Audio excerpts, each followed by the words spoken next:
अस्सलाम वालेकुम guys, this is Mohammad Azam Khan, your mentor. आज मैं आप लोगों के लिए सेकेंड ईयर कॉमर्स का टॉपिक नॉन प्रॉफिट कंसर्न का एक प्रैक्टिकल क्वेश्चन सॉल्व करवाने जा रहा हूँ। जिस तरीके से लास्ट सेशन में मैंने आप लोगों को नॉन प्रॉफिट ऑर्गेनाइजेशन के हवाले से चंद बातें नोट करवाई थी, वो तमाम चीज़ें अपने दिमाग में रखिएगा। इंडिविजुअली बेसिस पर कौन कौन से इनकम आप लोगों के एज आ इनकम कंसीडर की जाती है, उसका ताल्लुक इनकम एक्सपेंडिचर अकाउंट में क्या बनता है, और जो एक्सपेंसेस होते हैं वो कोर एक्सपेंसेस किसी भी ऑर्गेनाइजेशन को चलाने के लिए आप जो करते हैं वो, उसके अलावा कोई स्पेशली एक्सपेंसेस के हवाले से मैंने तमाम तर डिटेल आपको लास्ट सेशन में आप लोगों से डिस्कस की थी। आज हम डिस्कस करने जा रहे हैं ईयर 2004 का क्वेश्चन नंबर 3, कराची बोर्ड का सेकेंड ईयर 2004 रेगुलर का क्वेश्चन नंबर 3। क्वेश्चन आपके पास जिसमें रिसीव्ड और पेमेंट साइड आपके पास आती है। इस रिसीव्ड और पेमेंट साइड में आप लोगों को इस बात का ख्याल रखना है, एग्जामिनर आपसे पूछता है इनकम और एक्सपेंडिचर अकाउंट आप लोग बनाएं, उसके बाद उसकी बैलेंस शीट रिक्वायर्ड होती है। इनकम एक्सपेंडिचर अकाउंट बनाना आप लोगों के लिए बहुत आसान हो जाता है कि अगर आप कनेक्टिविटी देखें और फर्स्ट ईयर में जिस तरीके से आपने इनकम स्टेटमेंट बनाया था, बुक ऑफ फाइनल अकाउंट के पर्सपेक्टिव से इनकम एक्सपेंडिचर अकाउंट भी बेसिकली आपका इनकम स्टेटमेंट ही होता है कि आप लोग इनकम एक्सपेंडिचर अकाउंट इस तरीके से बनाएंगे, राइट साइड पर एक्सपेंस और लेफ्ट साइड पर आपने इनकम को नोट डाउन करना है। लेकिन एक बात का ख्याल रखना है कि इनकम और एक्सपेंडिचर अकाउंट में हर चीज़ एडजस्टमेंट के बाद ही आप रिपोर्ट करेंगे। सबसे पहले इनकम 1 बाय 1 हम लोग एनालाइज करेंगे। इनकम, अगर इनकम से रेलिवेंट कोई एडजस्टमेंट होगी तो एडजस्टमेंट के बाद ही वो अमाउंट ट्रीट किया जाएगा। फॉर एग्जाम्पल सब्सक्रिप्शन इनकम आपके पास 40,000 रुपीज़ है, 40,000 रुपये सब्सक्रिप्शन इनकम आ गई तो ये 40,000 रुपये एज इट इज़ नहीं लिखेंगे जब तक इसकी एडजस्टमेंट ना हो जाए। तो आपके पास रिक्वायरमेंट में कि आप इनकम एक्सपेंडिचर अकाउंट बनाएं ईयर 2003 का, तो 2003 का इनकम और एक्सपेंसेस आप लोग रिपोर्ट करेंगे इनकम एक्सपेंडिचर अकाउंट में। तो याद रखें 2003 की अगर इनकम और एक्सपेंडिचर अकाउंट हम बनाएंगे तो 2002 और 2004 के इनकम और एक्सपेंसेस हम लेस करके उसके बाद उसकी ट्रीटमेंट करेंगे अपने इनकम और एक्सपेंडिचर अकाउंट में। Subscription income 40,000 year 2004 question number 3 में सब्सक्रिप्शन है 40,000 रुपीज़, 40,000 रुपये, और इसकी एडजस्टमेंट एडिशनल डेटा में सब्सक्रिप्शन इनकम 1,000 रुपीज़ फॉर 2002। तो इन 40,000 में से जब आपके पास रिसीव्ड और पेमेंट साइड आती है तो इसका मतलब ये है कि आपके पास कैश बुक में ये फिजिकल अमाउंट आपने रिसीव किया है और ये फिजिकल अमाउंट आपने पे किया है। तो 40,000 रुपये तो आपने रिसीव किए, जिसमें से एडजस्टमेंट के 1,000 रुपीज़ 2002 के इन 40,000 में शामिल है, तो वो माइनस कर देंगे हम। इसी तरीके से ये 500 रुपये 2004 के भी इन 40,000 में शामिल है।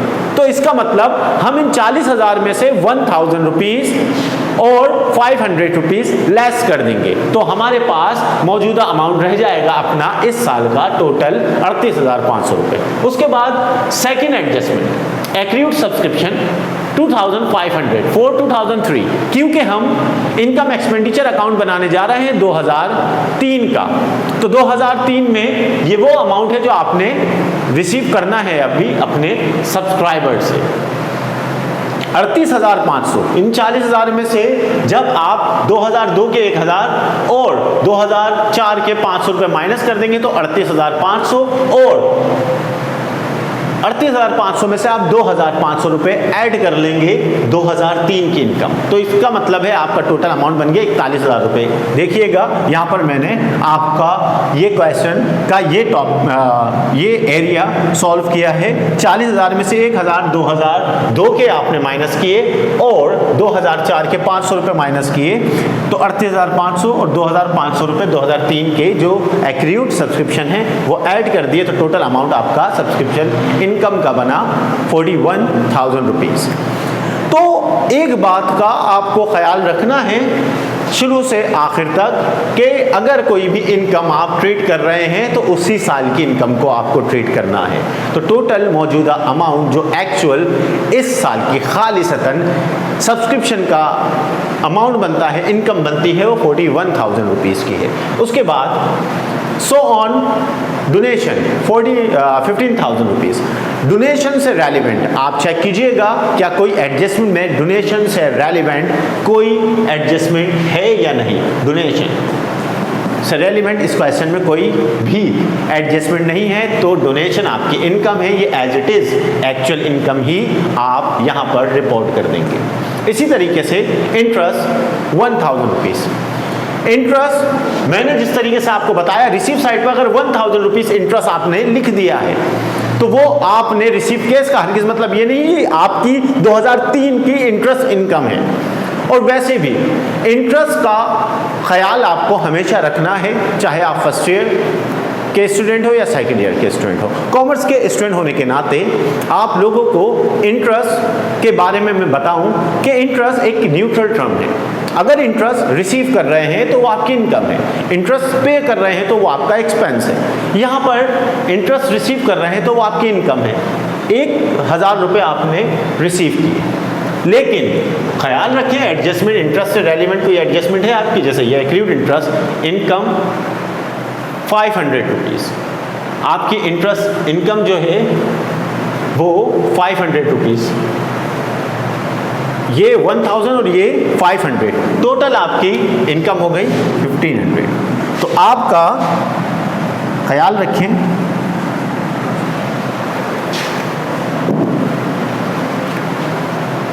500 एक्रीड इंटरेस्ट है आपकी 500, 1,000 आपने रिसीव कर लिए, 500 मजीद इंटरेस्ट के रिसीव करने हैं, तो टोटल आपकी इंटरेस्ट इनकम का अमाउंट हो गया है 1,500। तो इस बात का आपको ख्याल रखना है 62,500, ये थोड़ी सी मिस्टेक हो गई। अच्छा 62,500 टोटल अमाउंट आ रहा है। ड्यूरेशन एज इट इज आपने रिकॉर्ड किया। इसी तरीके से इंटरेस्ट 1,000 रुपीज़ जो आप रिसीव कर चुके हैं, 500 रुपीज़ जो आपने मजीद रिसीव करने हैं, तो टोटल एक्चुअल इनकम हो गई आपकी 1,500। 1,000 प्लस 500,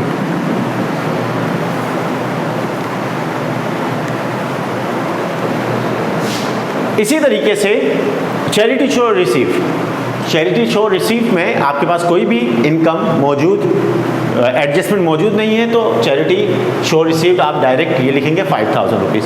टोटल अमाउंट अगर ऐड करें 41 और 15,000 56, 57 और 57 और 500, ये हो गया 62,500 टोटल अमाउंट आपका।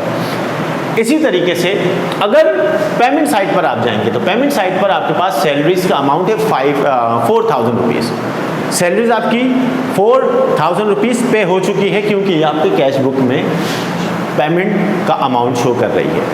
अब आपको एडजस्टमेंट में चेक करना है कि क्या सैलरीज की मद में आपने कोई अमाउंट और मजीद पे करना है या नहीं। आउटस्टैंडिंग सैलरी 2,000, 4,000 वो जो आपने पे कर दिए, 2,000 वो जो आप मजीद पे करेंगे, टोटल अमाउंट हो गया 6,000 रुपीज़। इसी तरीके से इलेक्ट्रिक चार्जेस 1,000 रुपीज़, एडजस्टमेंट में चेक कीजिएगा, इलेक्ट्रिक चार्जेस आपके पास कुछ भी नहीं है, 1,000 एडिजिट आपने रिपोर्ट कर लिए। इसी तरीके से sport expenditure 1,000 rupees.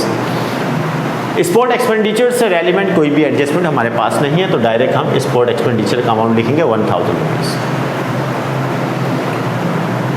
Sport goods purchase, sport goods आपने परचेज किए, आपने स्पोर्ट गुड्स परचेज किए तो पेमेंट तो हुई आपकी, लेकिन वो खर्चा नहीं है आपका, वो आपका एसेट्स है।